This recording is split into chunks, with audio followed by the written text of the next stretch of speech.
So on Friday, I was introduced to the wonderful, wonderful joy of Snickerdoodles. And in my distraction by their deliciousness, I completely forgot to take photos or film any of the experience for you guys. So I decided, why not make some now?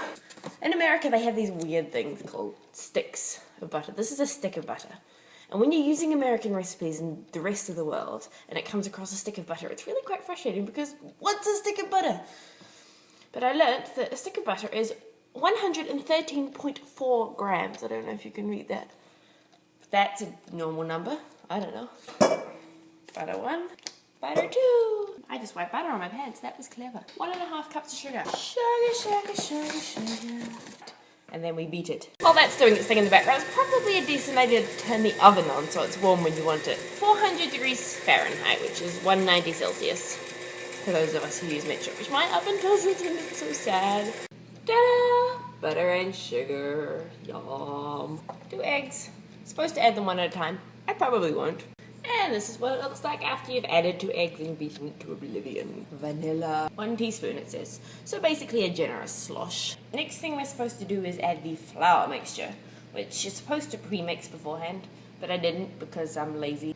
2 3/4 cups of flour. 1/2 teaspoon of salt. 2 teaspoons of baking powder. I need a teaspoon for this one. I found in cooking that there are very few things that do not need basic approximation. Baking powder is one of the things that you really should measure. Kind of. That's about a teaspoon. That's about another teaspoon. And it goes! I feel like it's a bad idea at telling us to beat it once you've added the flour and baking powder. Generally, you're not supposed to do that with recipes. Oh well! So this is the bowl of deliciousness that we currently have. Don't know if you can see that. It basically looks like your standard combination of flour, butter, sugar, eggs. Otherwise known as all things that are amazing. The advantage of doing a terrible job of creating the stuff off your thing is that then you get to eat it. Try not to eat all the batter, because then you won't have any cookies, and the cookies are pretty amazing too. After you've finished licking the thing, it's probably a good idea to wash your fingers, because especially when you're sick, it's not so good to get germs everywhere. So next thing you want to do is get, some sugar and some cinnamon in a bowl, basically. It gives a ratio, but just biff some until it looks right to you. That looks about right. And cinnamon.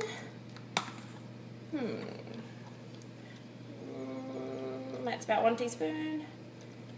That's about 2 teaspoons. Yay, measuring! There we go. We now have a cinnamon and sugar mixture. Woo! So then what you do with your freshly washed hands, roll up your sleeves so you don't get them messy. So you want to make little balls out of this delicious, delicious dough. So you go roly. And you can make the balls of dough however big you want, depending on how big you want your cookies to be. So mine's about this size. And you put them in the sugar, and you roll them around in the sugar, and you cover them in sugar. And then you have a nice little bowl of sugary, cinnamony doughiness. And then you resist the urge to put the entire thing straight into your mouth, and you get a baking tray. And it's generally a good idea to grease your baking tray, because otherwise things can get stuck, which is sad because you waste food. And it's sad when you waste delicious cookie. So what I tend to do is I tend to use, remember the butter wrappers from earlier?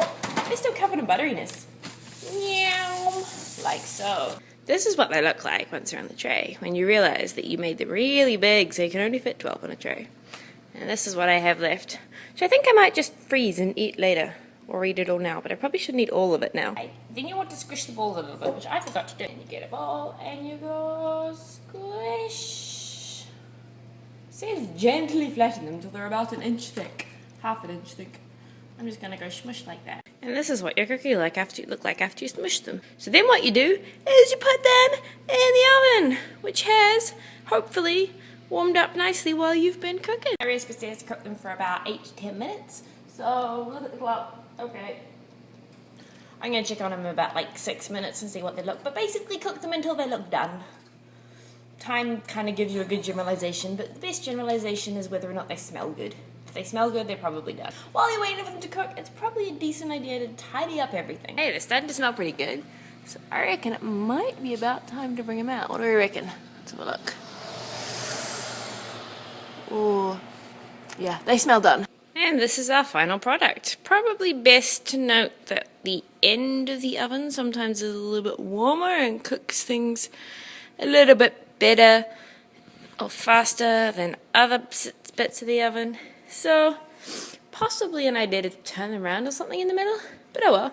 So leave them to cool down for a little bit and then you can go and eat them.